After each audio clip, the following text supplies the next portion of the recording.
Picture a quiet, crumbling town on the edge of a forgotten river, its name barely whispered in history books. Now imagine that very place once deciding whether a kingdom would stand or fall. These were the border towns of the medieval world, unassuming, often overlooked, yet wielding power far beyond their size. While kings and emperors plotted in grand halls, the real Game of Thrones played out in these dusty streets and bustling market squares. Trade routes crossed here, armies clashed here, and secret alliances were forged in the shadows of their walls. This is the untold story of how the smallest dots on the map shaped the destiny of nations. Think about the last time you walked through an old town, feeling the weight of centuries under your feet. Now multiply that by 1,000. These border settlements weren't just stops along the road, they were the hinges on which history turned. A single bridge, a narrow mountain pass, or a contested stretch of river could mean the difference between peace and war.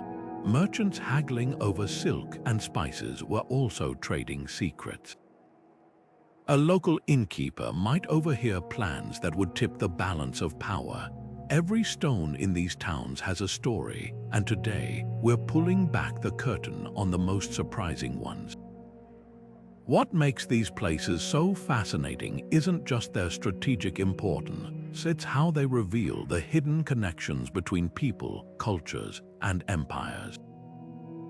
A border town might speak 3 languages, worship under different steeples, and change rulers without most of its residents batting an eye. Yet somehow, it held the line between worlds. As we travel through these forgotten corridors of power, you'll see how a single treaty signed in a backroom or a rebellion sparked in a tavern could ripple across continents. This isn't just history, it's the secret blueprint of how our world was built, one overlooked town at a time. Take the town of Strasbourg, perched on the Rhine River between medieval France and the Holy Roman Empire. It wasn't just a dot on the map, it was a living, breathing chess piece in a high-stakes game between empires. Whoever held Strasbourg controlled one of Europe's busiest trade arteries, where salt from Lorraine met silver from the Black Forest and wool from Flanders. But more than goods moved through these streets. Spies disguised as merchants carried coded messages in wine barrels. Knights fresh from crusades brought rumors of shifting alliances. And local officials, masters of walking a tightrope, learned to swear allegiance to new rulers without missing a market day. What made these towns truly extraordinary was their ability to shape events far beyond their walls. Consider Barrack upon Tweed, the most fought-over town in British history, changing hands 13 times between England and Scotland. Each time its gates swung open for a new flag, the fate of entire regions hung in the balance. Its fishing fleet supplied armies, its watchtowers spotted invasions weeks in advance, and its bilingual townsfolk negotiated treaties when kings refused to meet. While London and Edinburgh debated grand strategies, Barrack's bakers and blacksmiths were the ones who quietly held the line. The genius of these places lay in their adaptability. A border town might fly French banners one year and Burgundian colors the next, all while keeping its own identity intact. Take Carcassonne, the mighty fortress town between Toulouse and Barcelona. Its double walls didn't just keep invaders out, they created a neutral zone where troubadours could share songs from both kingdoms, where Moorish and Christian merchants invented new trade laws, and where exhausted soldiers from opposing armies would secretly meet to exchange news from home. In these liminal spaces, the rigid borders of maps blurred into something far more interesting, a world where survival meant mastering the art of walking between cultures. Military strategists knew the true worth of these towns. The castle at Chinon didn't just guard the Loire Valley, It housed royal treasuries during the 100 Years' War because no invading army could bypass its choke point. When the Duke of Burgundy wanted to pressure Paris, he didn't march on the capital. He seized border towns like Compiègne, cutting off grain shipments until the city gasped for bread. And when the Venetian Republic needed early warning of Ottoman movements, they didn't rely on ambassadors. They paid gold to innkeepers in Ragusa who counted marching columns through their tavern windows. The irony, many of these towns thrived precisely because they existed between worlds. While kings poured money into fortifying them, the townsfolk turned conflict into commerce.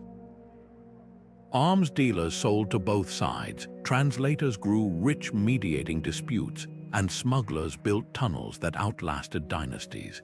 In places like Görlitz on the Saxon-Bohemian frontier, you could find churches with alternating Catholic and Lutheran services, market squares where Slavic met Germanic dialects, and guilds that secretly standardized weights and measures across enemy territories.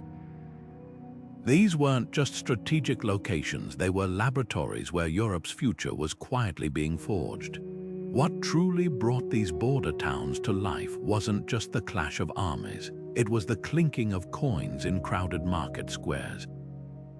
Imagine a single trading post where Venetian glass met Persian carpets, where salt from Lüneburg was weighed against Bohemian silver, and where a merchant from Genoa might barter with a Hanseatic trader using a mix of broken Latin and hand gestures. These weren't just transactions, they were the threads weaving together entire civilizations. In towns like Bruges, the scent of Baltic timber mingled with Mediterranean spices, creating an aroma of possibility that drew fortune seekers from across the known world. The real magic happened in the margins. A Jewish moneylender in Toledo might finance a Castilian wool shipment to Flanders, while a Moorish merchant in Granada smuggled Andalusian silk past Christian customs. Border towns thrived on these gray areas, places where rules bent and creativity flourished. Take the Champagne fairs, where French and Flemish clothiers invented letters of credit because carrying sacks of coins was too dangerous. Or consider Novgorod, where Russian fur traders developed a sign language to bridge the gap between Norse and Slavic tongues. Commerce here wasn't just about profit, it was a survival skill, a dance of diplomacy played out in ledger books and loading docks. Some towns became legendary for their niche markets.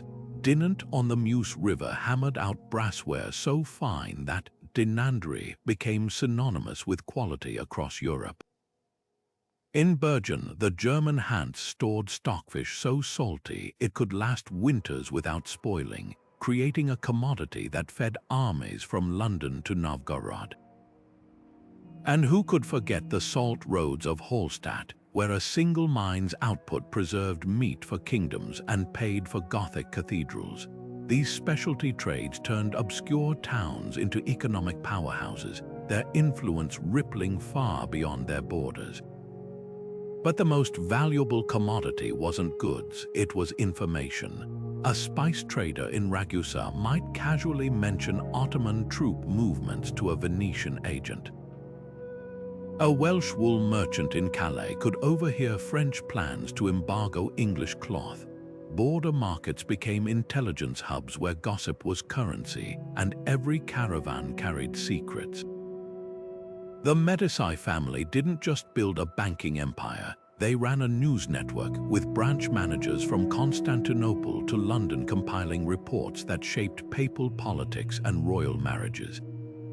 In an age without newspapers, the best way to track a war's progress was often by watching which goods disappeared from market stalls. The cultural exchange was just as vital as the economic one. In border towns like Palermo, Arab mathematicians taught Sicilian merchants double-entry bookkeeping, while Norse runes carved into Irish market crosses blended with Latin script. The first international banking systems emerged not in grand capitals but in frontier towns where trust had to transcend languages and religions.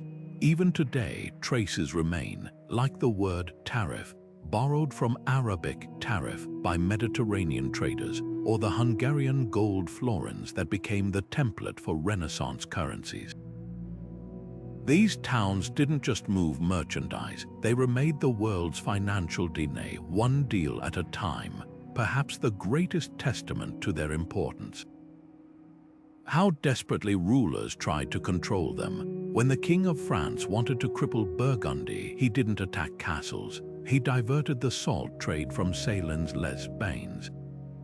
The Hanseatic League's power came not from armies but from its ability to blockade the herring trade at Scania. And when the Ottomans captured Kilia on the Danube Delta, they didn't just gain a fortress, they seized the toll booth for Eastern Europe's grain. Time and again, history shows that the real levers of power weren't thrones or battlefields, but the counting houses and wharves of towns everyone else forgot to notice. Step into the streets of medieval Toledo, where the call to prayer from a minaret might blend with church bells, and where a single family could speak Arabic at the market, Hebrew at the synagogue, and Castilian at the royal court. This wasn't just coexistence, it was cultural alchemy. Border towns became places where identities didn't just overlap, they transformed. A recipe for paella might borrow saffron from Persian traders, while a troubadour's song fused French melodies with Moorish rhythms. These weren't exceptions, they were the rule in places where survival meant embracing the fluidity of belonging. Nowhere was this more visible than in language. Walk through a marketplace in medieval Trieste, and you'd hear Slovenian fishermen bargaining in Italian with German merchants, all using a pidgin dialect that became the town's secret handshake. In Vilnius, a single street might bear three names: Lithuanian, Polish, and Yiddish, each version holding equal weight. Even place names tell the story: the Arabic Al-Quds and Hebrew Yerushalayim, both clinging to Jerusalem's ancient stones, while border towns like Nagyvarad oscillated between Hungarian and Romanian rule so often that residents learned to switch identities as easily as changing hats. Religious life in these towns defied simple categories. In Sicily, Norman kings employed Arab architects to build churches with Islamic-style domes, while Byzantine mosaics glittered alongside Latin inscriptions. The Knights Templar in Tortosa might guard a shrine where Christian pilgrims and Muslim traders lit candles side by side. And in Prague's Jewish quarter, a rabbi's commentary on the Torah could cite Aristotle thanks to Arabic translations preserved by Spanish scholars. These weren't just tolerant societies, they were creating entirely new ways of being faithful, where a cathedral's stained glass might mimic the geometric precision of a mosque's tilework. The cultural exchange went far beyond art and architecture. In the borderlands between Poland and the Teutonic Knights, a hybrid cuisine emerged: smoked sausages seasoned with Baltic amber salt, pierogi stuffed with Saxon sauerkraut. A Hungarian noble's wardrobe might mix Ottoman silks with Venetian lace, while his library held Greek philosophy translated into Latin via Arabic. Even something as mundane as a farming tool could tell a story. The Moldovan plough, borrowed from Slavic neighbors but modified with Ottoman metalwork, became the perfect symbol of how necessity breeds innovation at the edges of empires. Festivals became living tapestries of this blending. In medieval Cordoba, the annual fair saw Christians purchasing Quran-inspired poetry from Muslim scribes, while Jewish physicians demonstrated surgical techniques learned from Baghdad's hospitals. The Carnival of Basel incorporated both Germanic mask traditions and Burgundian courtly dances, creating something entirely new.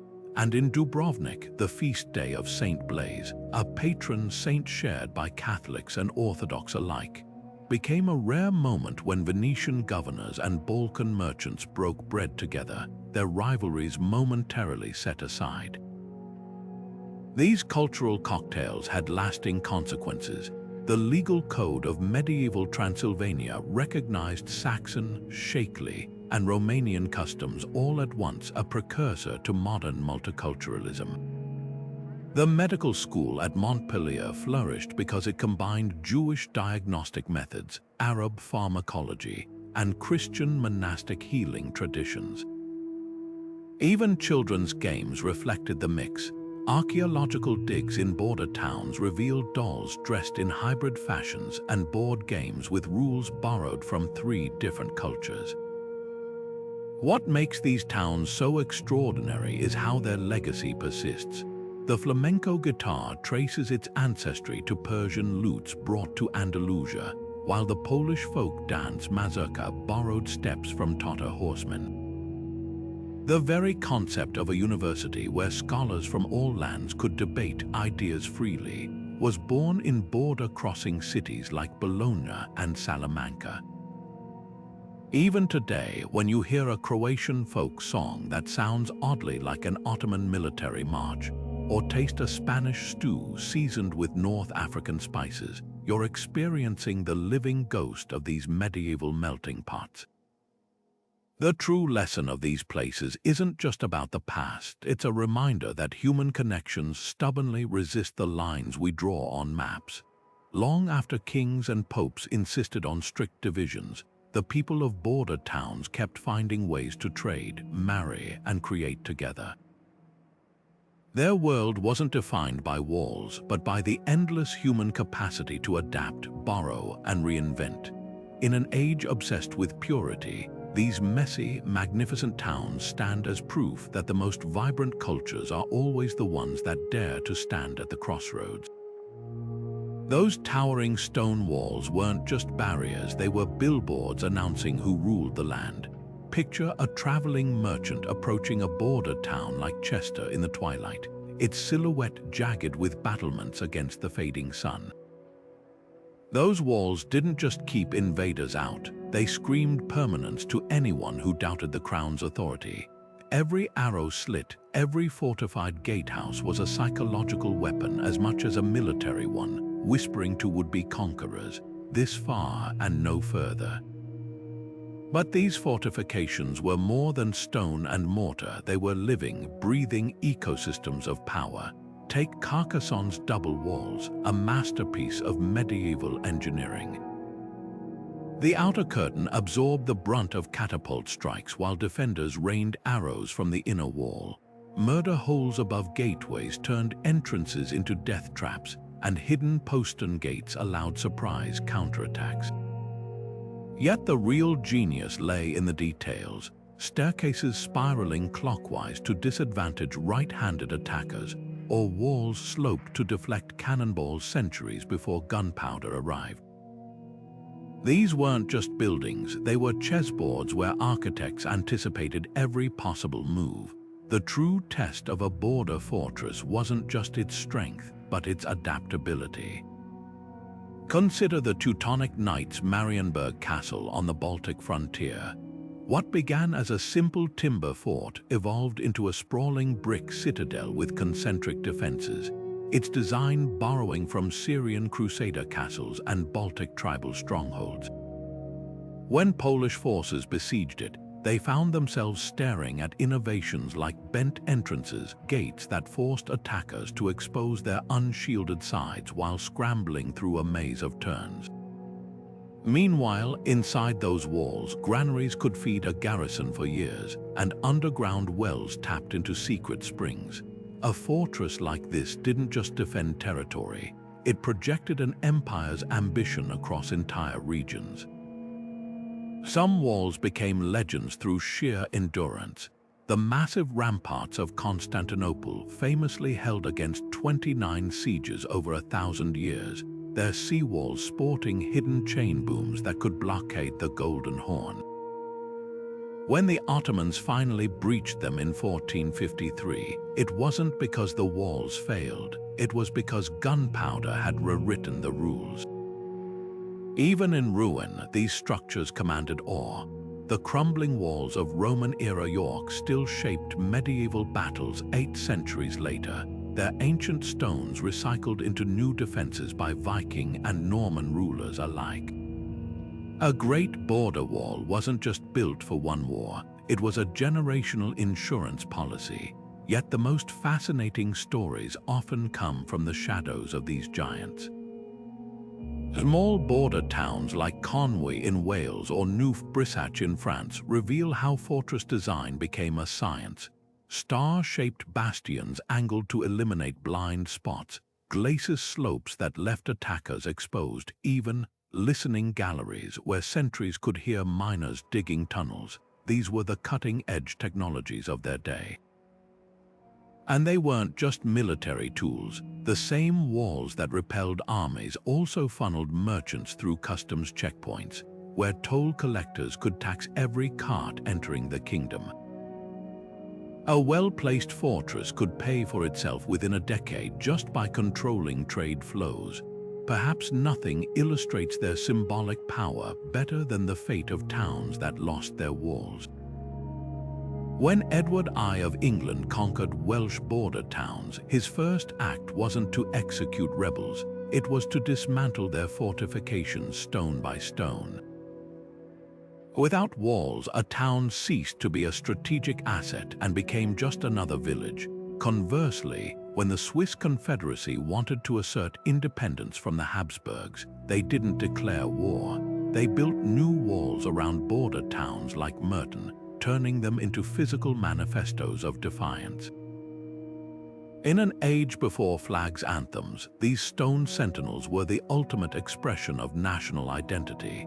The ultimate irony, many of these mighty fortresses fell not to siege engines but to shifting borders. As kingdoms expanded, once critical border towns like Salzburg's Hohensalzburg fortress found themselves deep inside friendly territory, their walls becoming expensive relics. Others, like the Spanish presidios in North Africa, stood as lonely outposts of fading empires.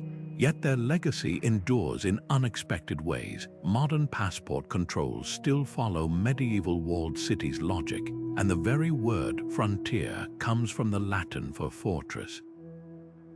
These stones may be silent now, but they still whisper lessons about how societies define and defend what they value most. Hidden in the archives of history, there's a peculiar pattern. The fate of nations often hinged not on battlefields or throne rooms, but in dimly lit chambers above border town taverns. Take the Treaty of Tordesillas, scribbled onto parchment in 1494 in a modest Spanish town most people couldn't locate on a map. While kings in Lisbon and Madrid postured publicly, their diplomats haggled over clauses that would literally divide the globe, creating an invisible line through uncharted oceans. This wasn't diplomacy as we imagine it today. It was high-stakes poker played with quills and seals, where every comma could alter the destiny of continents. What made these border towns perfect for such dealings was their very obscurity. In grand capitals, every courtier had an agenda, every servant might be a spy. But in places like Bretigny or Cateau-Cambrésis, towns barely big enough to host the negotiations, secrecy was easier to maintain. A merchant's inn could become a makeshift chancery, its cellars storing treaty drafts beneath wine casks. Local scribes, often multilingual from handling trade contracts, were pressed into service translating delicate phrases. Even the town's geography helped. Located between warring powers, they offered neutral ground where enemies could meet without losing face. The real intrigue lay in the personalities behind these deals. Men like Cardinal Wolsey, who brokered the Treaty of London in 1518, weren't just diplomats, they were masters of theatricality. By staging negotiations in Calais, then an English enclave in France, he created a psychological advantage before talks even began. Other mediators, like the bishops who reconciled Hungary and Venice in the shadow of the Alps, leveraged their spiritual authority to make secular compromises palatable. And let's not forget the unsung heroes, the border town mayors who arranged safe conducts. the innkeepers who discreetly connected rival envoys, even the couriers who memorized messages rather than risk carrying incriminating papers. Some treaties born in these towns had astonishing ripple effects. The Peace of Westphalia, hammered out in Osnabrück and Münster, didn't just end the 30 Years' War, it invented the modern concept of state sovereignty.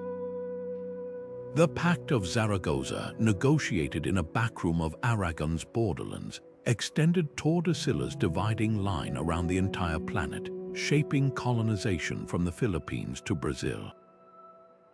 Even seemingly minor agreements, like the trade accords signed in Danzig between the Teutonic Knights and Polish merchants, quietly dismantled entire economic systems while kings were distracted by flashier wars.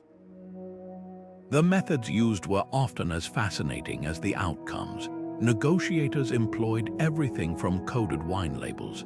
A certain vintage delivered to a rival's quarters might signal concessions, to strategically timed festivals that masked the arrival of envoys. In one legendary case during the 100 Years' War, the Treaty of Troyes was sealed with a royal wedding staged in a border town church, its aisle literally becoming the line between war and peace. Other deals relied on creative ambiguity. The Treaty of Utrecht left the status of Gibraltar deliberately vague, a diplomatic sleight of hand that still echoes today. Perhaps the most remarkable thing about these forgotten accords is how they reveal the messy reality of medieval statecraft. While chroniclers wrote of grand alliances and divine mandates, the truth was often hash marks on an inn's ledger or a whispered promise between interpreters. Borders shifted not just by conquest, but because some minor noble in a Rhineland castle needed cash and sold his strategically vital lands to the highest bidder. Dynasties rose or fell based on marriage contracts signed in border monasteries, where the fine print might include clauses about inheritances or toll exemptions. The legacy of these shadow negotiations lives on in surprising ways. Modern international law still bears traces of border town pragmatism. The concept of good faith in treaties originated from merchant customs along the Rhine. Even the seating arrangements at today's diplomatic summits descend from medieval precedents set in towns like Cambrai, where equal distance placement prevented quarrels over precedence. And next time you see a map, remember, many of those straight lines dividing countries weren't drawn in war rooms, but in unassuming town halls where exhausted men ran out of arguments and finally reached for their seals. War didn't just visit border towns, it moved in and rearranged the furniture. Take Barrack upon Tweed, a name synonymous with violence in medieval Britain. When Edward I of England hammered its gates in 1296, he wasn't just capturing a town, he was erasing a line on the map. The slaughter was so thorough that chroniclers wrote of blood running through the streets like rainwater. Yet within a generation, Barrack was reborn, its new walls twice as thick, its people twice as wary. This was the brutal cycle of border life, destruction and reinvention, hammered into the stones of every frontier settlement. Sieges like Metz in 1552 reveal the terrifying calculus of medieval warfare. A single fortified town could tie up an entire army for months, draining treasuries and shattering reputations. When Charles V's imperial forces surrounded Metz's walls, they brought the latest in Renaissance artillery, monstrous cannons that could level towers with a single shot. But the defenders had tricks of their own. They flooded the moats with winter's first freeze, turning approaches into skating rinks for attacking troops. They built countermines beneath the earth, where sappers fought with picks and poisoned smoke in pitch-black tunnels. Every border town had its own playbook for survival, written in desperation and ingenuity. The real tragedy often came after the fighting stopped. A town like Dinant on the Meuse River might survive a siege only to face systematic destruction as punishment. In 1466, Duke Philip the Good of Burgundy ordered not just the burning of Dinant but the literal toppling of its houses into the river, a warning carved into the landscape itself. Yet even this couldn't erase Dinant's importance. Within decades, brassworkers returned, their forges echoing against the cliffs, as if to prove that some towns were simply too stubborn to die. What's often overlooked is how these flashpoints shaped military technology itself. The star-shaped fortresses of Italy's borderlands didn't just respond to cannon fire, they forced generals to rethink entire strategies. When Alfonso Davalos besieged Perpignan in 1542, he found himself staring at revolutionary sloped bastions that deflected cannonballs like pebbles skipping off water. Word spread fast among military engineers, and soon every kingdom from Sweden to Morocco was redrawing its blueprints. The humble border town became an open-air laboratory where the future of warfare was forged under fire. Perhaps most surprisingly, some towns turned their scars into assets. After surviving multiple sieges, places like Rhodes or Malta became living resumes for mercenary garrisons. Their veterans, men who'd survived Ottoman bombardments or French assaults, commanded premium wages across Europe. Meanwhile, towns along the Scottish marches institutionalized raiding as an economic activity, with reviving families developing sophisticated systems for cross-border cattle theft and ransom negotiations. War wasn't just something that happened to these communities, it became part of their DNA, shaping everything from marriage alliances to architectural styles. The true measure of these towns' resilience lies in their ghosts. Walk the ramparts of Fauges in Brittany, and you can still see where medieval masons patched breaches with stones from demolished houses. In Sibiu, Transylvania, attic windows were designed as hidden firing positions, a homeowner's insurance policy against future invasions. Even names tell stories. The Spanish town of Olivenza still uses Portuguese pavement patterns 6 centuries after changing hands, while Finnish Kärlia preserves Russian-style onion domes despite generations of Swedish rule. These places didn't just endure conquest, they absorbed it layer by layer, turning trauma into texture. What modern maps show as simple lines were once landscapes of uncertainty, where a morning sunrise might reveal an enemy standard flying over the watchtower. The farmers who tilled fields within bowshot of rival castles, the merchants who paid tolls to 3 different lords, they understood a truth that kings often forgot. Borders weren't fixed but fluid. Every burned village, every rebuilt wall, every child born to parents from opposite sides of some duke's quarrel was a stitch in the ragged fabric of medieval geopolitics. The real wonder isn't that these towns kept being caught in the crossfire, it's that they kept rising from the ashes again and again, like phoenixes with mortar between their feathers. High in the Alps, where mountain passes stitched together kingdoms, a modest castle called Habichtsburg, Hawk's Castle, perched above the Aar River. Few could have guessed this unremarkable border outpost would launch a dynasty that held thrones from Madrid to Vienna, shaping Europe's fate for 6 centuries. The Habsburgs didn't just rise from obscurity, they weaponized their borderland roots, turning crossroads connections into royal marriages so strategic that their motto became, "Let others wage war, you happy Austria marry." While kings fought for territory, the Habsburgs collected heirlooms through wedding contracts, their influence spreading like roots beneath a continent. What made border dynasties so formidable was their innate understanding of edges. The Hohenzollerns, another clan hatched from the frontier, began as minor nobles guarding Swabian mountain passes. But controlling those narrow defiles gave them something more valuable than land leverage. When the Holy Roman Emperor needed safe passage for his armies, the Hohenzollerns traded their mountain roads for titles, inch by inch climbing to become kings of Prussia. Similarly, the Savoys parlayed their control of Alpine trade routes between France and Italy into a royal crown. their ancestral castle of Chambéry evolving from a toll booth to a palace. The real genius of these families lay in their chameleon instincts. Take the Trastamara dynasty, born in the no-man's land between Christian Leon and Muslim Al-Andalus. They mastered the art of cultural code switching, adopting Arabic court customs while crusading under papal banners. When Isabella of Castile married Ferdinand of Aragon, it wasn't just a union of kingdoms, it was the ultimate border alliance, merging two families forged in the crucible of frontier warfare. Their daughter Catherine would later use those same survival skills as Henry VIII's queen, navigating the treacherous borders of Tudor politics.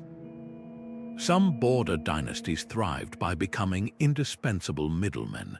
The Jagiellons, rulers of Lithuania and Poland, turned their realm into a buffer state between Teutonic knights and Mongol hordes.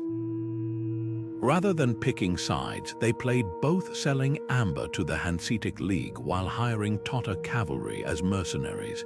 In the Balkans, the Kotromanic dynasty of Bosnia walked an even tighter rope, pledging fealty to both Rome and Constantinople while secretly preserving Bogomil heresies. Their capital at Bobovac wasn't just a royal residence, it was a diplomatic funhouse where Venetian, Hungarian, and Ottoman envoys were kept guessing until the last moment. The flip side, border dynasties often collapsed as dramatically as they rose. The Burgundian Valois built a glittering realm straddling France and Germany, only to see it dismembered when Charles the Bold fell at Nancy's gates. The once mighty Lusignans, kings of Crusader Cyprus, faded into obscurity after losing their Anatolian border castles. Even the Habsburgs eventually overextended, their empire straining under the weight of too many far-flung frontiers. Like the towns they sprang from, these families learned the hard way that border power was both a weapon and a trap, advantageous until the winds of fortune changed direction. Yet their legacy lingers in unexpected ways. Modern diplomacy still echoes the Habsburgs' marital statecraft, with strategic alliances shaping international relations. The concept of buffer states, countries like Ukraine or Belgium that absorb geopolitical tensions, descends directly from medieval border dynasties' playbooks. And when you see a modern politician fluent in multiple languages or brokering deals between rivals, they're channeling the same adaptive instincts that kept frontier lords alive. These families proved that sometimes the most powerful throne isn't at the center of an empire, it's at the edge, where worlds collide and opportunity knocks in a dozen different accents. In the shadow of Toledo's cathedral, where the scent of incense mingled with the call to prayer from nearby mosques, border towns became living testaments to faith's tangled history. These were places where a single street might host a synagogue's quiet study, a church's tolling bells, and a madrasa's scholarly debates, all within earshot of one another. But this proximity wasn't always peaceful. Sacred spaces doubled as political chessboards. The same altar that welcomed pilgrims might later store weapons when crusaders stormed the gates. The monastery of Santa Maria la Real in Najera, straddling Christian and Muslim territories, hid secret tunnels where monks smuggled refugees during raids, its cloisters echoing with whispered prayers in half a dozen languages. What made these towns so volatile and so fascinating was how they amplified both tolerance and fanaticism. Acre's bustling harbor saw Franciscan friars trading biblical commentary with Sufi mystics, while Templar knights sharpened swords nearby. In Sicily's Palermo, the Norman kings commissioned Arabic-speaking Christian scribes to translate Quranic verses for their Muslim allies, even as papal legates denounced such collaborations. This push and pull defined daily life. A border town baker might sell communion wafers and flatbreads from the same oven, careful not to mix the batches when rival factions were in town. The architecture itself told stories of adaptation and resistance. Cordoba's great mosque, converted into a cathedral after the Reconquista, still bore Islamic geometric patterns alongside gilded Christian altarpieces, a visual truce in stone. Meanwhile, Saif's Kabbalistic scholars in Galilee penned mystical texts under Mamluk rule, their inkwells filled with ideas too potent for borders to contain. Even violence left paradoxical legacies.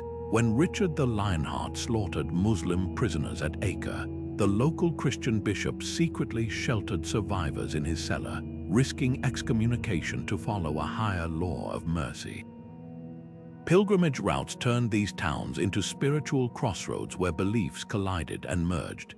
Santiago de Compostela's Camino passed through villages where Basque pagans left offerings at roadside shrines beside Romanesque churches. Armenian merchants in Antioch lit candles for both their apostolic saints and the local Greek Orthodox icons, hedging their celestial bets. And in the no-man's land between Hungary and the Ottoman Empire, wandering dervishes performed whirling rituals that borrowed as much from Balkan folk magic as from Islamic orthodoxy. The real surprise, how often pragmatism trumped dogma. When the Black Death ravaged Marseille, Jewish doctors forbidden to treat Christians and Muslim physicians barred from synagogues found common ground in border town pesthouses, sharing remedies across religious lines. Tax records from Guyana revealed churches paying protection money to local rabbis for safeguarding their relics during riots, while in Cyprus, Venetian governors turned blind eyes to Greek Orthodox masses held in caves, so long as the priests also prayed for the Catholic Doge. Yet the tensions never fully dissipated. A single ill-timed procession, like the flagellant marches that sparked Strasbourg's pogroms in 1349, could shatter decades of fragile coexistence.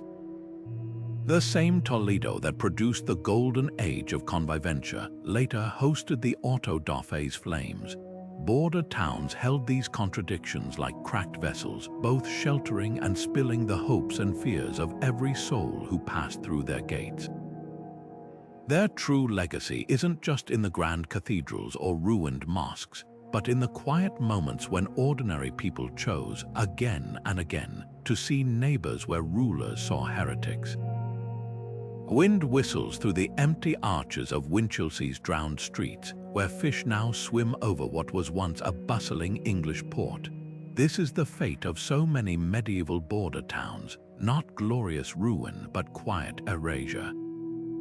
When shifting coastlines and French raids made Winchelsea indefensible in the 14th century, its people simply walked away, leaving behind a skeletal grid of overgrown cellars and a church that now overlooks the sea from an island of grass. These ghost towns tell a different kind of history, one where borders didn't just move, they vanished entirely, taking entire communities with them. High in the French Pyrenees, the ruins of Montségur cling to their mountain like a shattered crown. Once the last stronghold of the Cathar heresy, its fall in 1244 marked more than a military defeat. It was the death knell for a whole way of thinking. Today, visitors climbing the steep path past stone huts where families once lived, now open to the sky. The silence here is heavy with unanswerable questions. What happened to the weaver whose loom weights still lie in the dirt? Where did the children who played on these walls flee when the fires burned out? These aren't just abandoned places, they're frozen moments where history took a sharp turn. Some towns disappeared with startling speed. The Hungarian village of Opastasa vanished almost overnight after the Ottoman conquest, its people melting into the marshes to avoid slavery. In Spain's Extremadura region, entire Templar settlements like Alconeta were swallowed by rising reservoir waters centuries later, their drowned towers occasionally visible in drought years. Even more haunting are places like Trelech in Wales, where soil stains and crop marks reveal a thriving 13th century town that simply stopped.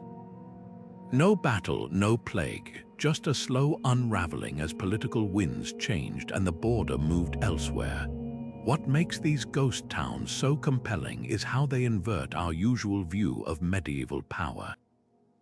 We imagine castles and cathedrals enduring through the ages, but these places remind us how fragile everything really was.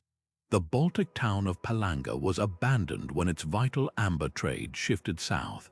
The once strategic fortress of Château-de-Coucy in France became irrelevant when cannon fire made its towering walls obsolete.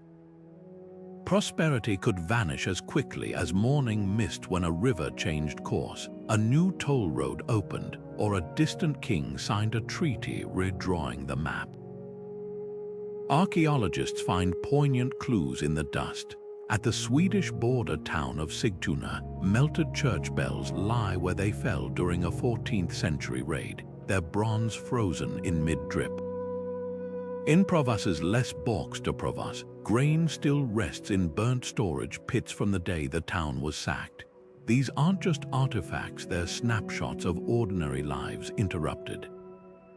A single child's leather shoe found in the mud of Schleswig's abandoned harbor tells us more about medieval vulnerability than any chronicle of kings. Yet even in their emptiness, these places hold power. The ruined watchtowers of Spain's Marca Hispanica still trace the ancient frontier between Christianity and Islam, their stones warm under the same sun that once glinted off Moorish and Frankish spears.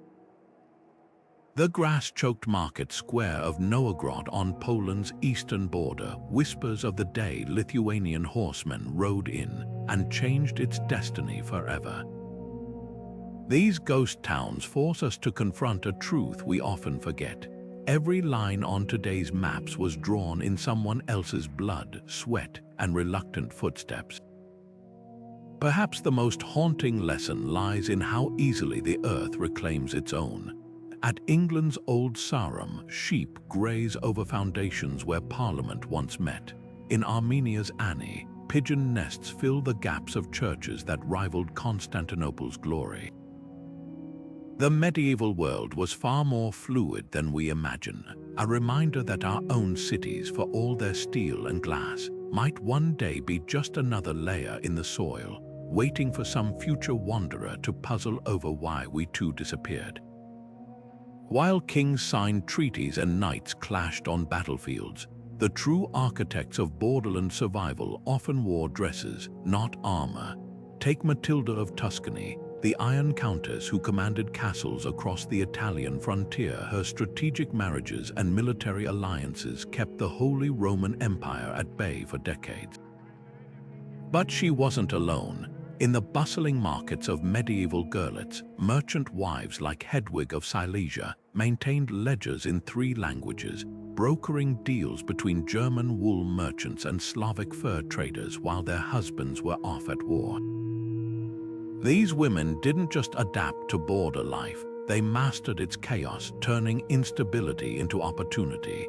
Consider the case of Teresa of Leon, who ruled the volatile Portuguese-Spanish borderlands in the 12th century. When her husband died in battle, she didn't retreat to a nunnery. She fortified towns, negotiated with both Christian and Moorish warlords, and even led cavalry charges. Her daughter, the legendary Queen Arauca, would later use those same frontier survival skills to navigate the treacherous politics of Iberia's Reconquista.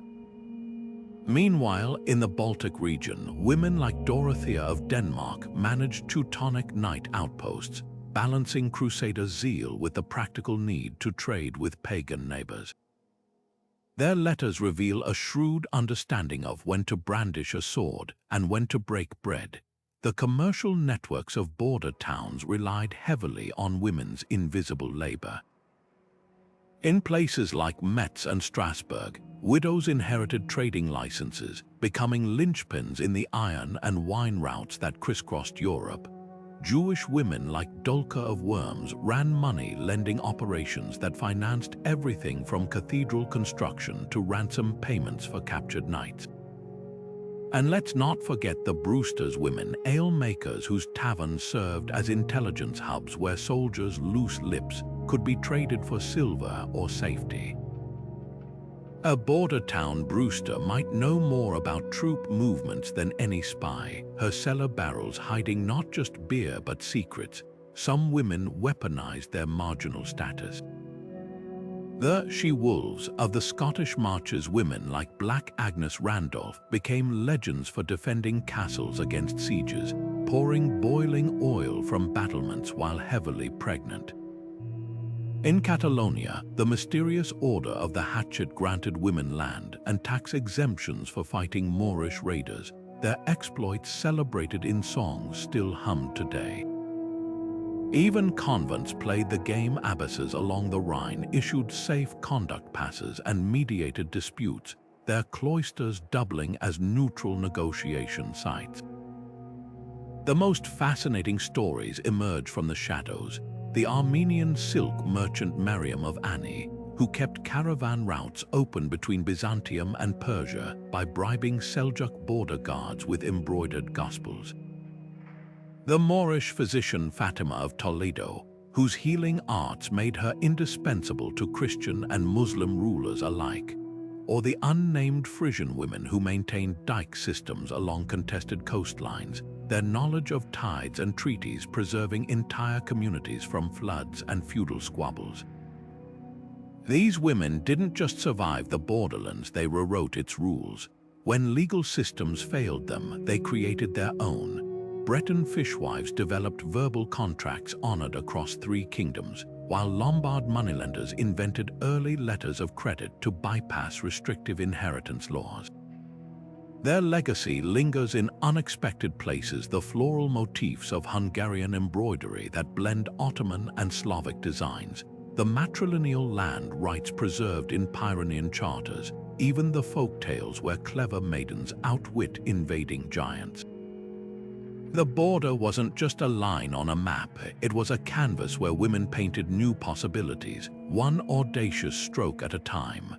Walk through the winding streets of medieval Toledo, and you'd hear a symphony of tongues, Arabic poetry recited in courtyards, Hebrew prayers rising from candlelit cellars, and the clipped Latin of notaries drafting contracts.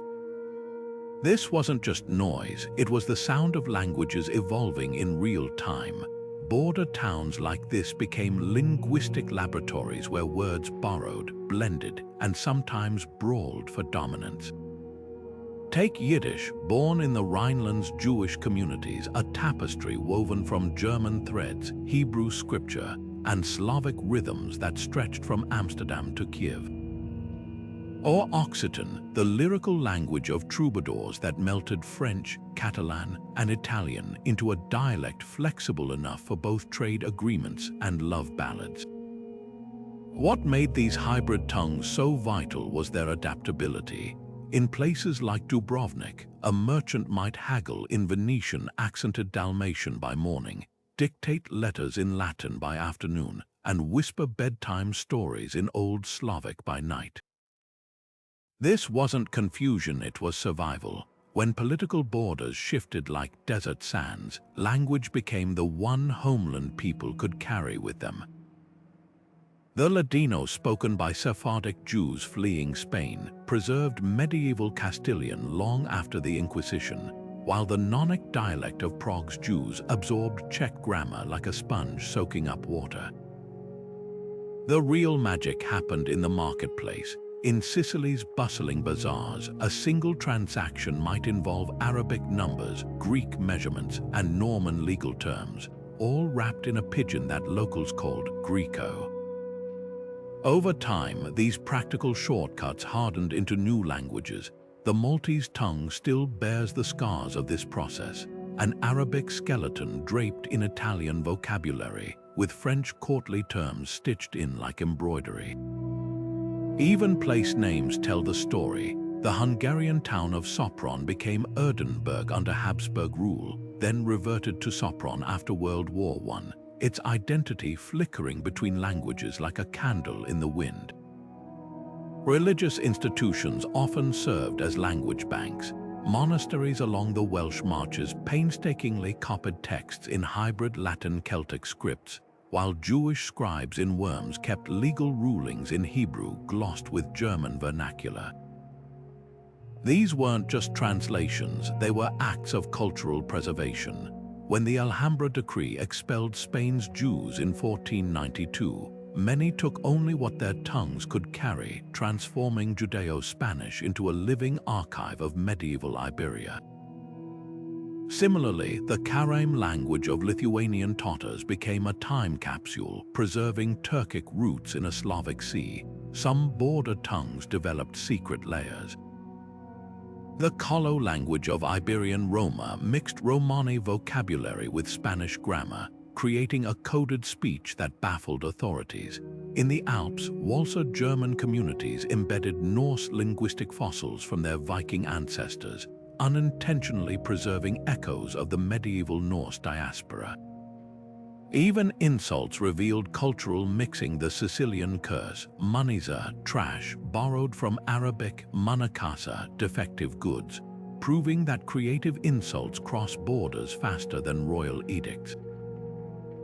The legacy of these linguistic experiments surrounds us still. The word magazine comes from Arabic makhazin, storehouses, filtered through Italian port cities. Hazard traces back to Arabic alzar, the dice, carried into European gambling dens by crusaders.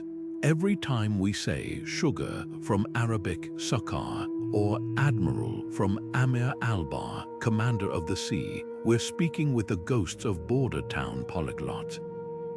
These weren't just words, they were bridges, lifelines, and sometimes weapons, proving that while kings drew borders with swords, ordinary people redrew them with every whispered conversation. When troubadours strummed their lutes in smoky castle halls, the stories they sang often pulsed with the heartbeat of border towns, those liminal spaces where danger and destiny danced close. The Song of Roland didn't just happen in any French valley. Its tragic climax unfolded at Roncesvalles, a Pyrenean pass where Basque ambushers and Frankish rearguards clashed in legend and likely in fact. This wasn't incidental storytelling. Border towns like Roncesvalles became narrative pressure cookers, where the stakes felt higher precisely because everyone knew these were places where worlds collided. Medieval chroniclers understood the dramatic power of these settings. In the Scottish border ballads, towns like Carlisle and Berwick weren't just backdrops, they were characters in their own right. The Ballad of Kinmont Willie turns a daring prison break from Carlisle Castle into a folk opera, complete with flooded rivers and moonlit chases. What makes these tales so gripping is their grounding in real geography. Listeners knew exactly where the debatable lands lay between Scotland and England, could picture the exact bend in the river Tweed where lovers met or spies exchanged signals. This wasn't fantasy, it was folklore with street names. Even religious texts got in on the act. The Canta de Mio Cid, Spain's national epic, follows the exiled Rodrigo Diaz as he carves out a kingdom in the contested lands between Christian and Muslim Spain. Every fortress he captures, from Alcosur to Valencia, was a real border stronghold, their stones still bearing the scars of those sieges. The poem's genius lies in how it mirrors historical reality. The Cid's makeshift court at Valencia became a cultural crossroads, much like the actual border towns where Mozarabic Christians copied Arabic scientific texts by candlelight. Romance literature, too, leaned hard on border mystique. In the Arthurian cycles, the castle of Joyous Gard sits ambiguously between Logar's Arthur's kingdom and Northumberland, its very location symbolizing Sir Lancelot's divided loyalties.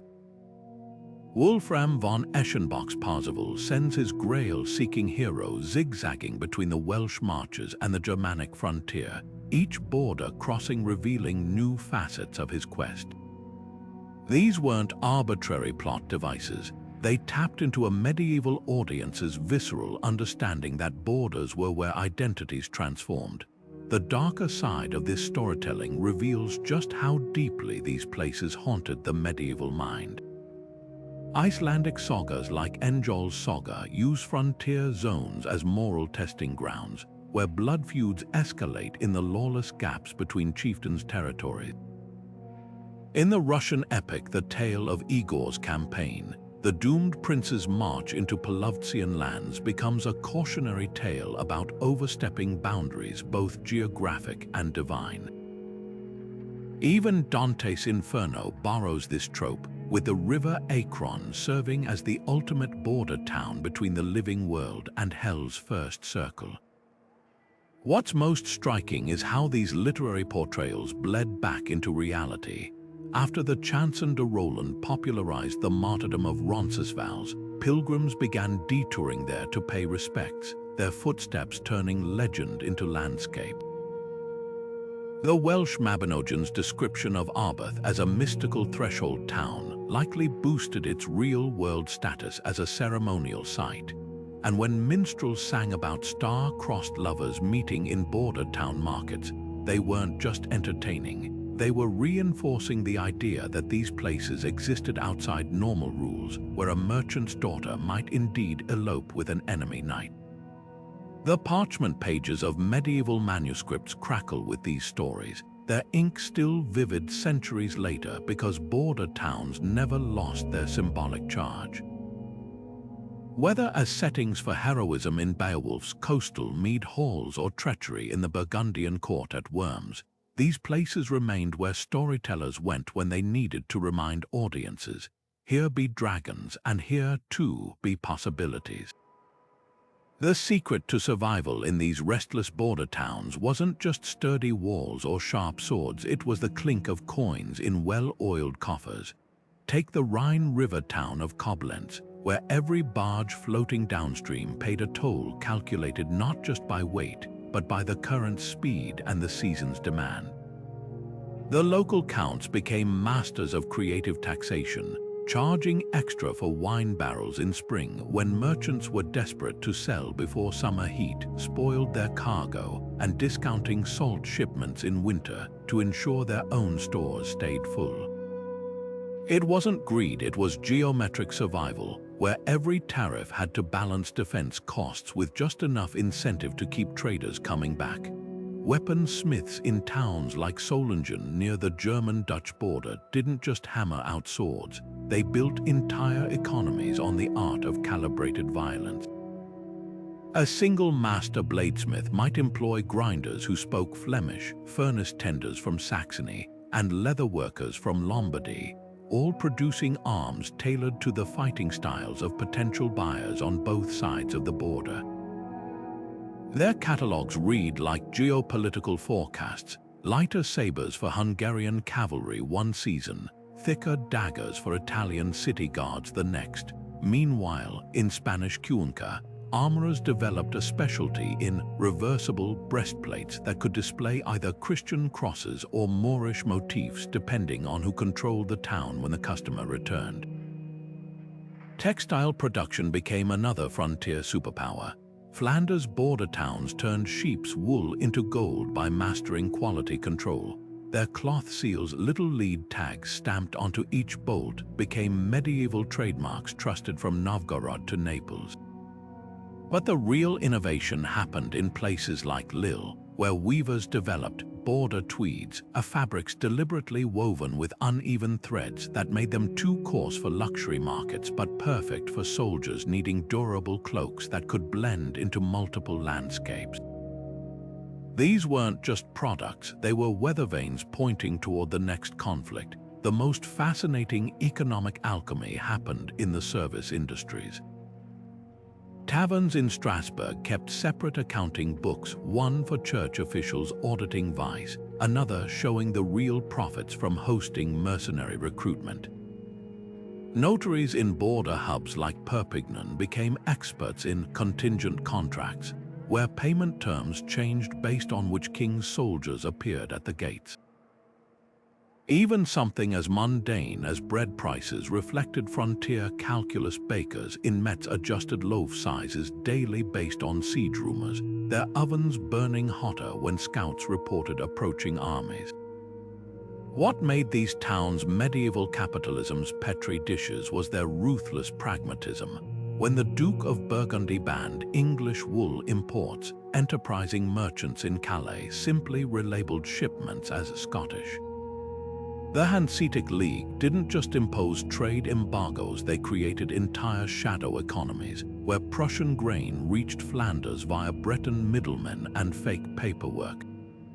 In Adriatic ports like Zara, customs officers perfected the art of selective blindness, taking bribes to ignore smuggled goods while publicly enforcing bans to please distant monarchs.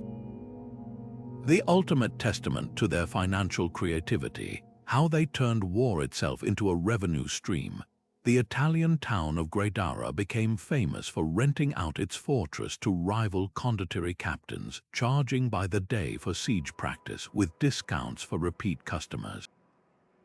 Swiss border villages auctioned off Alpine passes to the highest bidding army, while Catalan mercenaries pioneered subscription warfare, offering tiered service packages to feudal lords. Even defeat could be monetized after losing battles. Towns like Dinant sold salvage rights to their own rubble, with scrap metal dealers following armies like vultures. Yet beneath all this hustle lay a deeper truth. These communities understood that borders weren't just lines of conflict, but seams where value could be stitched together. The same river that carried enemy soldiers also floated merchant barges. The mountain pass that funneled invaders also guided pilgrims spending money into local coffers.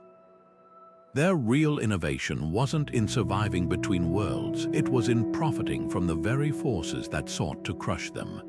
Beneath the bustling markets and clinking goblets of border towns pulsed a hidden current, the quiet trade in secrets that shaped empires. In places like Strasbourg and Perpignan, a merchant haggling over wool prices might actually be counting the number of knights passing through the gates, his ledger filled with coded tallies disguised as inventory lists. Every tavern had its whisperers' servants who memorized drunken soldiers' boasts, laundresses who inspected the stains on noble shirts for clues about recent travels, even minstrels whose ballads carried encrypted messages between verses. These weren't just towns, they were living intelligence networks where the difference between a dropped coin and a planted one could sway the fate of kingdoms. The real masters of this shadow game were the border town locals themselves. Take the case of Agnes of Metz, a seemingly ordinary innkeeper who supplied both French and Burgundian forces with wine and supplied their enemies with troop movements scribbled on cork seals.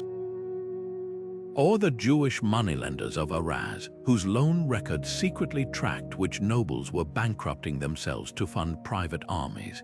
Even children played their part. Shepherd boys in the Pyrenees used specific flute melodies to signal approaching patrols, a trick borrowed from their Basque ancestors. Some espionage tactics were breathtakingly sophisticated. In 14th century Ghent, rebel weavers communicated through the patterns of hanging tapestries.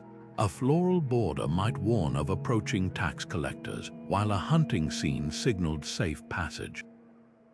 Venetian agents in Ragusa perfected wine ciphers, etching coded maps onto glass goblets that revealed hidden routes when held to candlelight. The Teutonic Knights went further, training ravens to carry tiny scrolls between border fortresses, their black feathers blending into twilight skies. Yet the most valuable intelligence often came from the most mundane sources. A sudden shortage of horseshoes in a Lorraine smithy hinted at cavalry mustering nearby. An unusual demand for Lenten fish in a Rhineland market suggested an army preparing for campaign season. Border town bakers knew to watch for spikes in hardtack orders, the medieval equivalent of satellite images revealing military buildup. These everyday observations funneled through chains of informants, gave rulers something no spyglass could offer: the pulse of their enemies' intentions. The stakes of this hidden war were brutally high. Double agents like Pierre de la Brosse, a French chamberlain who sold secrets to both England and Aragon, often met gruesome ends, his body left dangling from a gibbet as a warning. But for every traitor caught, a dozen more thrived in the grey zones of frontier life. The Hanseatic League maintained entire guest houses in Novgorod where German merchants debriefed travelers from the Mongol East, their reports flowing west along trade routes faster than any courier. What made border towns uniquely suited for espionage was their very instability. A lord spy could pose as a disgraced knight seeking refuge. A fugitive monk carried forged letters in hollowed-out reliquaries, and deserters from both sides found ready employment as guides who conveniently knew every enemy weak point. The same lawlessness that made these places dangerous also made them perfect for shadow work, where a well-timed betrayal could be disguised as banditry, and a missing messenger might simply have chosen the wrong mountain pass. The legacy of this clandestine world lingers in unexpected ways.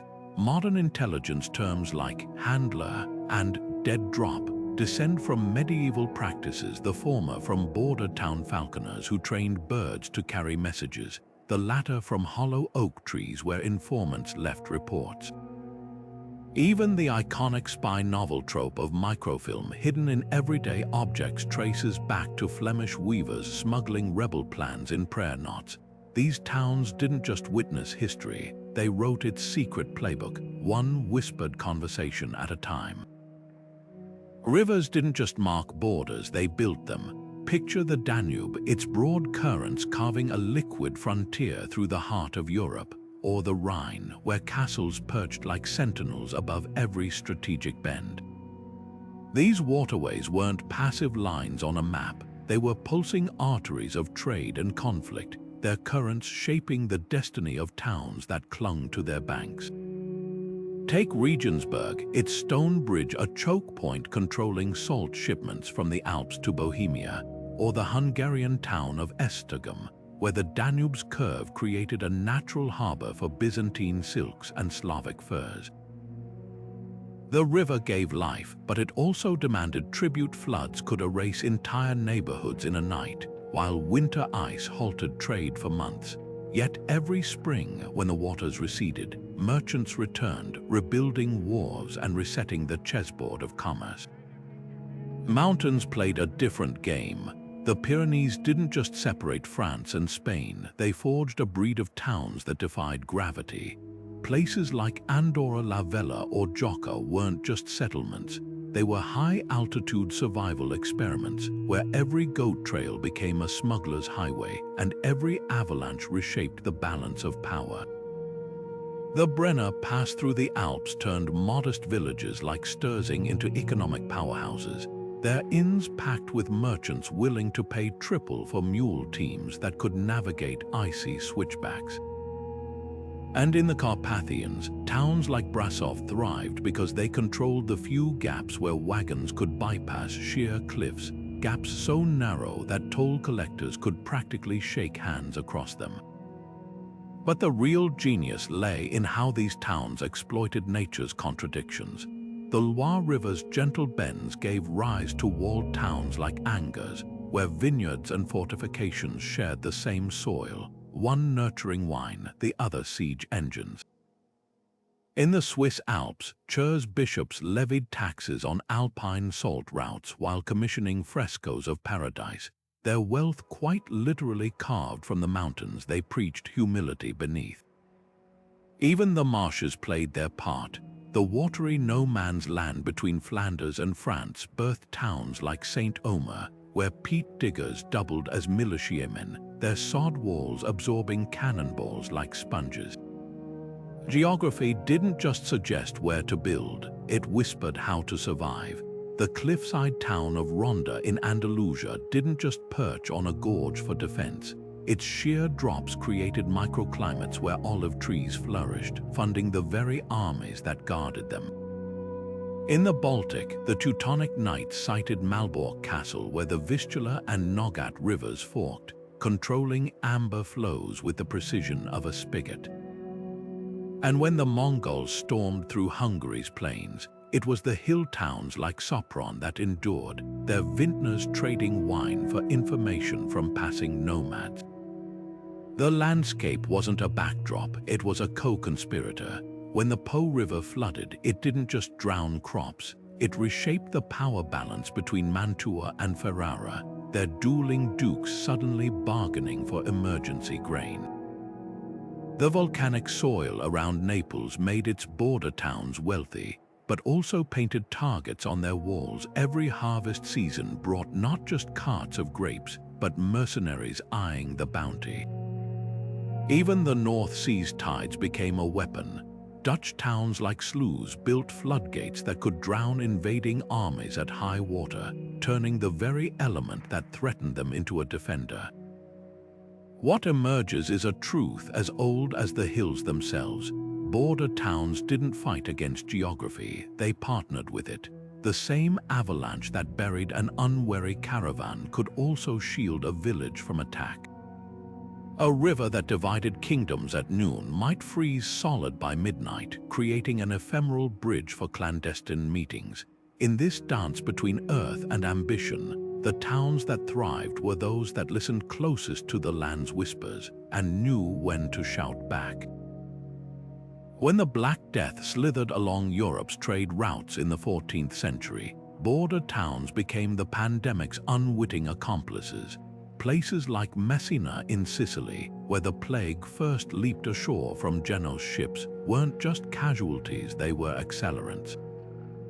The same bustling ports that made these towns wealthy now turned them into perfect storm cells for contagion. Merchants who once carried spices and silk now trafficked something far deadlier. Fleas hiding in wool bales from the Caspian Sea, rats stowed away in grain sacks from the Black Sea, and the silent, creeping terror of a disease no one understood. Quarantines born in these towns reveal medieval ingenuity at its most desperate. Ragusa, perched between Venetian and Ottoman worlds, pioneered the Trentino, a 30-day isolation for arriving ships, with guards paid in silver to ensure no one broke ranks. Marseille took it further, building the first dedicated plague hospital on an island offshore, where the sick could be abandoned without infecting the city. But these measures often backfired tragically. In Strasbourg, panic over the pestilence sparked rumors of poisoned wells, leading townsfolk to burn their Jewish neighbors alive, a grotesque misdirection of fear that left the actual disease unchecked. The plague exposed border towns' fragile balancing acts. Take Granada, where the Nasrid sultans initially welcomed Christian doctors fleeing infected Andalusia, only to see their expertise fail against the invisible enemy. Or Calais, where English garrison commanders sealed the gates against French refugees, not realizing their own supply wagons carried infected grain. The cruel irony.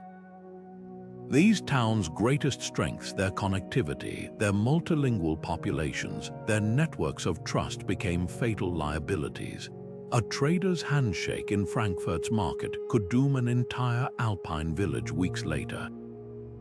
Yet amid the horror, glimmers of solidarity emerged. In the borderlands between Provence and Savoy, villages developed a crude early warning system, smoke signals from hilltop shrines when plague approached. Lithuanian and Teutonic towns, normally bitter enemies, temporarily suspended their wars to share herbal remedies. Even the papal court at Avignon, surrounded by dying towns, turned its fortress into a makeshift hospital, though the cardinals fled to their country estates. What makes their ordeal so hauntingly familiar is how it mirrors our modern pandemic dilemmas. The same debates over lockdowns versus livelihoods, the same scramble for scarce remedies, even the same stigmatization of outsiders, all played out in these medieval streets. When Venetian health boards tracked cases using primitive, death registers, they were crafting the ancestor of today's contact tracing. And when Lübeck's merchants tried to conceal outbreaks to protect trade, they learned the hard way that lies spread faster than any virus. The plague's legacy in these towns lingers in unexpected ways. The word quarantine itself comes from the Venetian quaranta giorni, 40 days of isolation. The eerie plague crosses, still standing in Rhineland villages, served as both memorials and mile markers for safe distances. Most profound, perhaps, is the lesson carved into their collective memory that walls built to keep armies out couldn't stop a microscopic invader, and that true security required not just barriers but shared humanity across every border. When the spark of rebellion caught fire in medieval Europe, it often burned brightest in border towns, places already steeped in the art of resistance. Take the English town of St. Albans during the Peasants' Revolt of 1381. Though just 20 miles from London, its location along Watling Street, the ancient Roman road turned rebel highway, made it a strategic stronghold. The townsfolk didn't just protest taxes, they stormed the abbey, destroyed feudal records, and declared their own charter of liberties. This wasn't random chaos, it was the calculated fury of people who'd spent generations watching wealth flow through their streets while their own children went hungry. The Hussite uprisings in Bohemia reveal an even deeper truth about borderland revolts. When Jan Hus was burned at the stake for heresy in 1415, it wasn't Prague's elite who rallied, it was frontier towns like Taba that became fortresses of defiance. These weren't just religious zealots, they were masters of terrain who turned their knowledge of mountain passes into military advantage. Their war wagons, a revolutionary mobile fortress on wheels, were invented by farmers who'd spent lifetimes navigating narrow border trails. The same carts that hauled grain one season could form an impenetrable wall the next, proving that rebellion here wasn't just an act of anger, it was a craft honed by necessity. What made these places so combustible? Geography played a cruel joke. While border towns bore the brunt of invasions, they rarely enjoyed the protection central cities did. When Hungarian King Matthias Corvinus demanded extra taxes from Transylvanian Saxons to fund wars against the Ottomans, the towns of Sibiu and Brasov didn't just refuse, they forged alliances with the very Turks they were supposedly being taxed to fight. This wasn't treason, it was the survival arithmetic of people tired of being pawns. Their famous letter of warning to the king, written in 3 languages and nailed to church doors, became a medieval manifesto of borderland defiance. You demand our gold to fight your wars, yet when the swords come, it's our walls that stand first in their path. The tools of resistance were as inventive as they were desperate. In the Pyrenean town of Oloron, smugglers' tunnels became rebel supply lines during the Bernese Revolt. Welsh border villages developed entire dialects of coded sheep-herding calls to alert neighbors of approaching tax collectors. Even children's games served the cause. Bohemian girls playing with Hussite dollhouses actually practiced identifying which herbs could dress wounds or poison invaders. This wasn't just disobedience, it was an entire culture of quiet subversion, passed down like heirloom seeds through generations, the ultimate irony. Many successful rebellions were co-opted by the very powers they sought to challenge. The Flemish weavers who revolted against French rule at the Battle of the Golden Spurs in 1302 won their freedom only to become the new urban elite exploiting rural workers. The Swiss cantons that threw off Habsburg rule created their own exclusive oligarchies. Yet even in failure, these uprisings left indelible marks. When the Jacquerie rebels were massacred outside Paris in 1358, their blood soaked into soil that would feed the French Revolution 4 centuries later. The border town's spirit of resistance wasn't just about winning, It was about proving that the lines drawn by kings could always be redrawn by the people who actually lived between them. Walk into the Cathedral of Leon in northern Spain, and sunlight streams through stained glass in hues so vivid they seem to liquefy the stone floors. But look closer, those rose windows aren't purely Gothic. Their geometric tracery whispers of Moorish artisans from Cordoba, while the vaulted ceilings soar with a French audacity that defies the desert winds outside. This is borderland architecture at its most sublime, a symphony of styles that shouldn't harmonize, yet somehow does. The same creative alchemy unfolded in places like Palermo's Palatine Chapel, where Norman kings commissioned Byzantine mosaics of Christ Pantocrator to glitter above Arabic honeycomb ceilings, their craftsmen sharing tools and techniques across religious divide.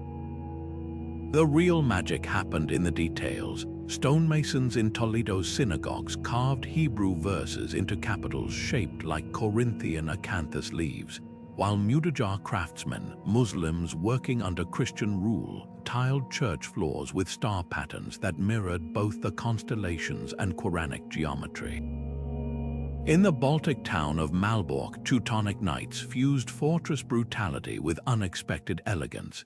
Their brick castles' austere walls concealed chapels painted in cobalt and gold, the pigments imported through trade networks stretching to Persia.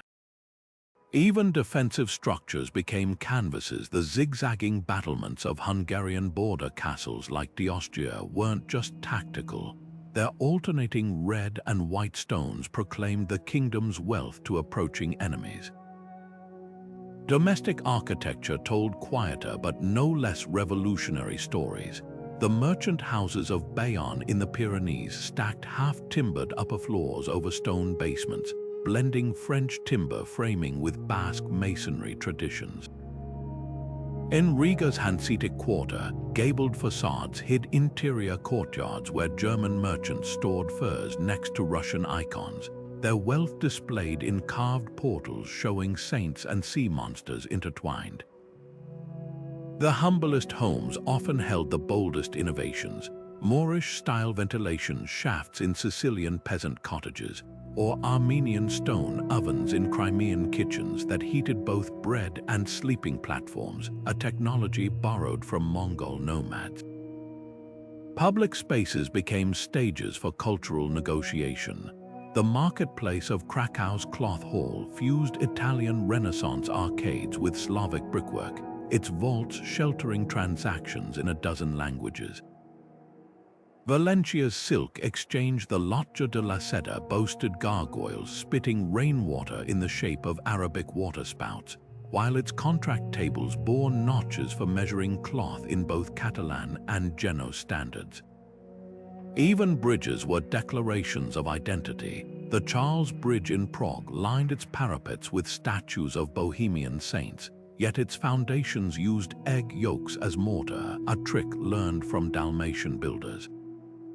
What makes these structures so extraordinary isn't just their beauty, but their coded messages.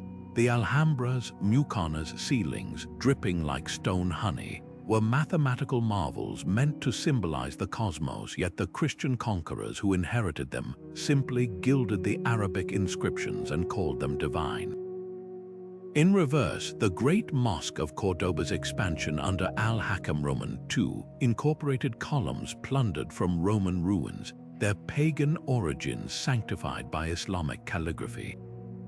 Every arch, every fresco, every tile was a negotiation, sometimes deliberate, sometimes unconscious, between competing visions of the sacred and the powerful.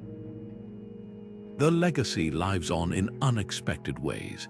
Next time you admire a Venetian palazzo's pointed arches, remember they evolved from Cairo to Cordoba before docking in the Adriatic. Those elaborate stucco vines curling through Bavarian churches, they began as Abbasid garden motifs in Baghdad. Even the humble patio, now synonymous with Mediterranean life, was a border town innovation, a Roman atrium reimagined with Moorish water channels and Jewish ritual baths. These towns didn't just borrow styles, they reinvented them, proving that the most enduring art often grows where roots tangle and traditions collide. High in the Alpine valleys where the Reuss and Ahr rivers carved through granite, a quiet revolution was brewing in the early 14th century. The farmers and herdsmen of Uri, Schwyz, and Unterwalden weren't just defending their pastures, they were laying the foundation stones of what would become Switzerland. Their legendary oath on the Rutli Meadow in 1307 wasn't merely a pact between villages, it was a blueprint for nationhood forged in the crucible of borderland defiance. These mountain communities, squeezed between Habsburg dukes and Milanese warlords, discovered something radical. Unity could be their ultimate weapon. Their secret, turning geographic isolation into political innovation, crafting a confederation so resilient it would outlast empires. The Swiss model revealed a profound truth about border towns. They could flip the script on power dynamics. While kings relied on centralization, these alpine communities thrived through decentralization. Each valley kept its customs and laws, yet pledged mutual defense through a spiderweb of alliances. The Gotthard Pass became their trump card. Controlling this vital artery between Germany and Italy gave these modest towns outsized leverage. When Habsburg knights came demanding taxes, the Swiss didn't just resist, they ambushed armored cavalry with halberds on narrow trails, proving mountainous terrain could neutralize superior numbers. Their victory at Morgarten in 1315 wasn't just a battle win, it was a declaration that new political entities could emerge from the margins. Similar stories unfolded across Europe's ragged edges. In the marshes of the Netherlands, towns like Dordrecht and Gouda formed waterborne alliances that evolved into the Dutch Republic's resistance against Spanish rule. Their intricate system of dikes and canals became both defensive moats and economic lifelines, turning geographic vulnerability into collective strength. Meanwhile, on the Baltic coast, the Hanseatic League's network of port cities from Lübeck to Tallinn functioned as a merchant republic without borders, proving commerce could bind territories as tightly as royal decrees. These weren't just trading hubs, they were laboratories of urban autonomy where city councils issued their own currencies and laws. The Balkan borderlands tell perhaps the most surprising nation-building story. The mountainous town of Jabljac Sianovica in medieval Montenegro became the nucleus of resistance against Ottoman expansion. Its ruler Ivan Sianovic didn't just build a fortress, he established a printing press in 1493, making this remote outpost the cradle of Slavic literacy. Here, language and faith became the mortar holding together a state in waiting through centuries of occupation. Similarly, the Transylvanian town of Alba Iulia witnessed the three-nation union of Romanians, Hungarians, and Saxons in 1606, a multicultural experiment that foreshadowed modern federalism. What these stories share is a pattern of necessity birthing innovation. Border towns, constantly negotiating between cultures and powers, developed political flexibility that rigid central states lacked. The Icelandic Althing, founded in 930 at the continental edge in Thingvellir, became Europe's oldest parliamentary institution, not despite its remoteness but because of it, isolated settlers needed consensus to survive. On the opposite edge of Christendom, the Kingdom of Galicia-Volhynia emerged from the border marches between Poland and the Kievan Rus, its rulers skillfully playing papal and Orthodox alliances to maintain independence. The ultimate testament to these frontier-born nations lies in their enduring symbols. Switzerland's cross flag evolved from Schwyz's medieval banner. Montenegro's lion crest comes from Sianovic's seal. Even America's federal structure owes conceptual debts to these medieval experiments. The founding fathers studied Swiss cantons as models for balancing state and federal power. The lesson written in stone and parchment across these borderlands is clear. Sometimes the most enduring nations aren't born in palaces, but in the stubborn soil of places everyone else considered the back of beyond. The clatter of armored boots on cobblestones meant one thing: in a medieval border town, mercenaries had come to town, and the bidding war was about to begin. These weren't just soldiers, they were walking businesses, their loyalty measured in silver, and their allegiances as fluid as the rivers they crossed. Take the Swiss pikemen emerging from alpine valleys like Uri and Schwyz. Their deadly phalanxes of 18-foot spears became the medieval equivalent of precision artillery, rented out to French kings and Italian dukes alike. What made them so fearsome wasn't just their discipline, but their borderland upbringing. These were men who'd spent lifetimes defending narrow mountain passes, turning terrain mastery into an exportable skill. The Catalan Company epitomized the mercenaries' borderland roots. Formed from veterans of the Aragonese frontier wars, this band of adventurers didn't just sell their swords, they carved out entire principalities. After being hired by the Byzantine Empire in the early 1400s, they turned on their employers when pay dried up, conquering chunks of Greece for themselves. Their secret, a hybrid fighting style blending Moorish cavalry tactics with Pyrenean guerrilla warfare, perfected in the no-man's land between Christian and Muslim Spain. These weren't mere thugs, they were geopolitical entrepreneurs, leveraging their cross-cultural fluency into power. What made border towns perfect mercenary markets was their moral flexibility. In places like Metz or Nuremberg, the same tavern might host French recruiters one night and Burgundian agents the next, their rival offers scrawled on ale-stained parchments. Local officials perfected the art of plausible deniability, collecting taxes from mercenary bands while officially disapproving of their trade. The Welsh marches became particularly notorious, where bilingual longbowmen would cheerfully switch sides mid-campaign if the opposing duke offered better wages. This wasn't treason, it was supply and demand in its rawest form. The economics of mercenary life reveal startling sophistication. Swiss cantons institutionalized the trade, with village councils negotiating bulk contracts for their young men, complete with insurance policies for widows. Italian condottieri like Sir John Hawkwood operated corporate entities with shareholders, their contracts stipulating everything from hazard pay for siege warfare to compensation for lost horses. Even religion became negotiable. The German Landsknechts famously quipped they'd fight for anyone except the Turks unless the price was right. Their impact on warfare was transformative. When Charles the Bold of Burgundy faced Swiss pikes at Nancy in 1477, he learned the hard way that money couldn't buy the loyalty of his own mercenaries, who melted away before the battle. Conversely, the resilience of Catalan almogavers in Byzantine service showed how border-hardened troops could outfight far larger regular armies. These weren't just hired blades, they were the medieval equivalent of special forces, their very presence forcing kings to rethink feudal levies. Yet their legacy cuts deeper than battlefields. Mercenary bands became accidental cultural ambassadors. Catalan veterans introduced Byzantine cuisine to Spanish taverns, while Swiss guards brought Alpine yodeling to French courts. Their multilingual curse words peppered local dialects, and their hybrid armor styles influenced regional smithing traditions.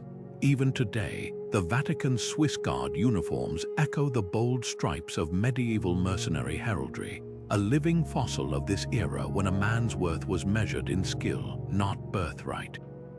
The true lesson of these soldiers of fortune lies in what they reveal about medieval power. In a world where borders shifted like sand, loyalty was never absolute, only competence was.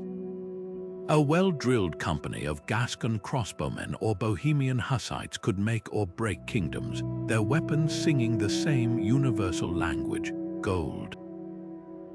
Their stories remind us that the medieval world wasn't just shaped by crowns and treaties, but by the thousands of anonymous fighters who understood one unshakable truth: in the borderlands, survival always had a price. Whispered tales clung to border towns like mist over marshes, transforming ordinary stones into seats of enchantment and dread. The Breton village of Brocéliande didn't just mark the edge of French and Celtic lands. It was said to cradle Merlin's crystal cave, where the wizard's prophecies seeped into the groundwater. Travelers swore the local baker's bread never molded, his flour secretly mixed with fairy dust from the forest's edge. These weren't just stories, they were psychological defenses against the uncertainty of frontier life, turning very real dangers into narratives one could outwit or appease. Some legends served as coded warnings. The Black Dog of Bouillon that haunted the Ardennes crossroads wasn't merely a ghost story. It mirrored the very real threat of Burgundian raiders who struck under cover of darkness. Hungarian shepherds spoke of the shimmering host, spectral warriors seen marching along the Ottoman border, their appearance coinciding with actual military movements glimpsed through heat mirages. Even the famous wild hunt sagas from Germanic border towns often coincided with the arrival of foreign mercenaries, their torchlit musters mistaken for Odin's phantom cavalcade. Treasure myths revealed deeper truths about these towns' precarious wealth. The Gold of Tolosa legend, where Roman loot supposedly lay cursed beneath Toulouse's streets, likely stemmed from the town's historical role as a bullion transit point between Gaul and Iberia. Similarly, Welsh border castles like Dinas Bran became linked to Holy Grail lore not by accident, but because their strategic locations made them ideal repositories for reliquaries smuggled during wars. Every sunken hoard story hid a kernel of economic reality. In unstable border zones, burying wealth was often the only way to protect it. Prophecies flourished where cultures collided. The Green Children of Woolpit, allegedly emerging from a Suffolk borderland pit speaking an unknown tongue, may have been Flemish refugees displaced by territorial wars. Sibyls in Pyrenean caves gave oracles in 3 languages, their visions blending Christian apocalypticism with Moorish astrology. Even Joan of Arc's voices first spoke to her near the fracturing frontier between Burgundian and Armagnac factions, her divine guidance echoing the political anxieties of a region torn between powers. The supernatural also served as social glue. In the Alps, communities gathered annually to feed stone carvings of hunger spirits, a ritual that masked the very real threat of famine in isolated valleys. Lithuanian border towns staged mock battles between ghost armies to process memories of Teutonic invasions, turning trauma into communal theater. These weren't naive superstitions, but sophisticated coping mechanisms for populations living in perpetual uncertainty. What makes these legends endure is their gritty realism beneath the fantasy. The dancing plague of Strasbourg in 1518, where citizens allegedly danced themselves to death, likely stemmed from ergot poisoning in siege-stored grain, a biological horror reframed as supernatural punishment. The Vampire of Croglan Grange on the English-Scottish border coincided with tuberculosis outbreaks, its blood-drinking victim actually coughing up contagion. Even the ubiquitous border town, which trials often targeted midwives skilled in herbal birth control, their knowledge threatening both church doctrine and noble demands for more taxpayers. These stories did more than entertain, they mapped the invisible pressures of frontier existence onto tangible symbols. A bridge troll might represent extortionate toll collectors, a werewolf sighting could mask the activities of outlaw bands. By the time the Enlightenment dismissed such tales as primitive, they'd already done their work, helping generations navigate the knife's edge where kingdoms and worldviews collided. The true magic of these legends wasn't in their otherworldliness, but in how they named the unspeakable tensions of living between worlds. The cannons that shattered castle walls also shattered the very purpose of border towns. By the 16th century, gunpowder made towering fortresses like those in Carcassonne or Conwy suddenly obsolete, their mighty stonework crumbling under sustained artillery fire. But the deeper blow came from shifting strategies. Kings no longer needed chains of frontier garrisons when they could field standing armies that marched wherever threats emerged. Towns like Barrack upon Tweed, once fought over in 13 bloody sieges, found themselves bypassed as warfare moved to open battlefields. The same geography that had been their salvation, narrow passes, river crossings, mountain strongholds, now rendered them irrelevant in an age where mobility trumped defensibility. Economic winds shifted just as brutally. The Hanseatic League's decline starved Baltic outposts like Visby of their lifeblood, as Dutch and English merchants sailed directly to Russian ports. When the Silk Road withered under Ottoman control, caravan towns like Tabriz saw their bazaars empty overnight, their polyglot translators left without buyers for their skills.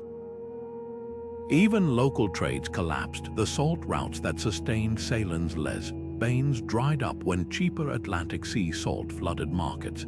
These weren't just downturns, they were existential crises for communities whose entire identities were built around specific trades. A border town without economic reason to exist was like a bridge with both ends washed away. Political consolidation delivered the final blow. As kingdoms morphed into centralized states, the messy patchwork of frontier fiefdoms was smoothed into uniform provinces. The Duke of Burgundy's once sprawling Middle Kingdom got carved up between France and the Habsburgs, leaving towns like Dijon stranded far from any meaningful border. The same happened when Ferdinand and Isabella united Castile and Aragon suddenly. Fortified towns along their former frontier, like Cuenca, became administrative backwaters. Why maintain costly defenses when the enemy was now your fellow subject? Some towns adapted ingeniously. Metz transformed from a military bulwark into a banking hub, its thick walls now guarding ledgers instead of arsenals. Others, like Görlitz on the Saxon-Bohemian border, pivoted to linen production, their merchant halls repurposed for looms rather than trade deals. But many simply faded, their populations drifting to growing capital cities. The abandoned watchtowers of the Marca Hispanica still stand sentry over valleys where no invasion ever came, their stones slowly surrendering to ivy and legend. The cruelest irony, the peace that finally came to Europe's borderlands often doomed these towns more surely than war ever had. When the 30 Years' War ended in 1648, places like Magdeburg, once strategic prizes, found themselves irrelevant in a continent learning to resolve conflicts through diplomacy rather than choke points. Their decline whispers an uncomfortable truth. Sometimes survival isn't threatened by chaos, but by its absence. The very stability they'd fought for centuries to achieve became the thing that erased them from the map. Strasbourg's modern skyline tells a story 7 centuries in the making. The same city that once balanced precariously between French and German empires now hosts the European Parliament, its glass and steel architecture reflecting a continent learning to share power rather than fight over it. But look closer, the Alsatian dialect still peppers cafe conversations, a linguistic fossil of generations who changed nationalities 5 times without leaving home. This is the paradox of border towns today. Their medieval DNA persists beneath the sleek surfaces of globalization, whispering that no matter how seamless borders appear, history leaves grooves too deep to pave over.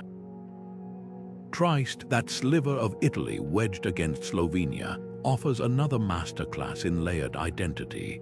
Once the Habsburg Empire's only seaport, its coffeehouses still serve sachertorte beside espresso, while street signs announced directions in Italian, Slovenian, and German. The Bora wind howling down from the karst plateau carries echoes of a time when this was Europe's ultimate cultural airlock, where Freud developed psychoanalysis, listening to multilingual dockworkers, and James Joyce borrowed plotlines from sailors' barstool tales. Today's freight containers stacked in its harbor might seem worlds apart from medieval salt barrels, but the rhythm remains unchanged, goods and ideas flowing where empires meet. Some border towns have turned their turbulent past into modern superpowers. Luxembourg's trilingualism, once a necessity for duchy subjects caught between France and Prussia, now fuels a financial sector where deals bridge continental divides. The Basque Country's ancient furos local laws evolved into autonomous governance that today attracts tech giants seeking stable hubs between Spain and France. Even Detroit and Windsor, facing each other across the US-Canada border, replay medieval dynamics. Automotive supply chains weaving between nations like 14th-century linen merchants once shuttled between Bruges and London. Yet not all echoes are harmonious. Cyprus's divided capital Nicosia still bears the scars of 1974's Green Line, its medieval Venetian walls now segmenting Greek and Turkish sectors.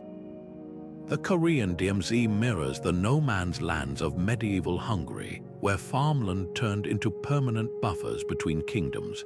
These places remind us that for all our progress, the ancient alchemy of geography and mistrust can still transmute borders from bridges to barricades. The resilience of these communities offers unexpected hope.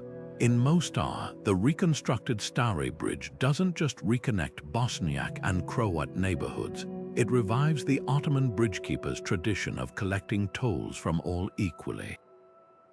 The Polish-Ukrainian border town of Piazemysl, once a Habsburg fortress, now runs crisis training for volunteers aiding refugees fleeing eastward wars.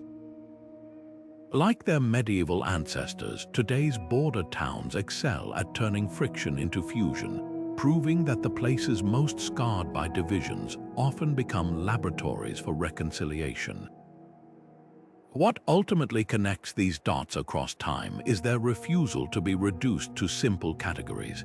The Catalan inflection in Andorran pop music, the Hungarian folk songs still sung in Romanian Cluj, the Tex-Mex flavors simmering in El Paso's kitchens, all testify that border culture isn't just a blend, but a chemical reaction creating entirely new compounds. The next time you cross a modern checkpoint with barely a glance, remember, beneath the biometric scanners and tariff codes, the old rhythms still pulse, whispering that human connection outlasts every mapmaker's pen stroke. The crumbling walls of these medieval border towns whisper secrets we've yet to fully grasp, lessons about survival etched into stone and parchment. Consider the Swiss cantons, those rugged alpine communities that transformed geographic isolation into a strength. Their confederation wasn't just a military alliance, it was a masterclass in decentralized power, proving that unity doesn't require uniformity. Today, as nations grapple with regional autonomy movements from Catalonia to Scotland, that same principle echoes. Sometimes the strongest bonds are forged by respecting difference rather than suppressing it. Diplomacy in these towns wasn't conducted in grand halls but in smoky taverns and bustling markets. Take Lübeck's Hanseatic merchants, who kept trade flowing between warring kingdoms by inventing early forms of neutral arbitration.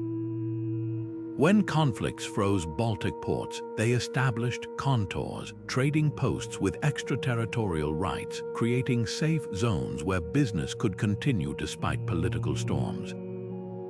Modern economic sanctions and special trade zones owe more to these medieval innovations than we realize. The lesson: commerce has always been the quiet diplomat, weaving connections where politics builds barriers. The human cost of border life reveals darker truths. In places like Cyprus's divided Nicosia or Korea's DMZ, we see eerie parallels to medieval no-man's lands where generations lived in perpetual uncertainty.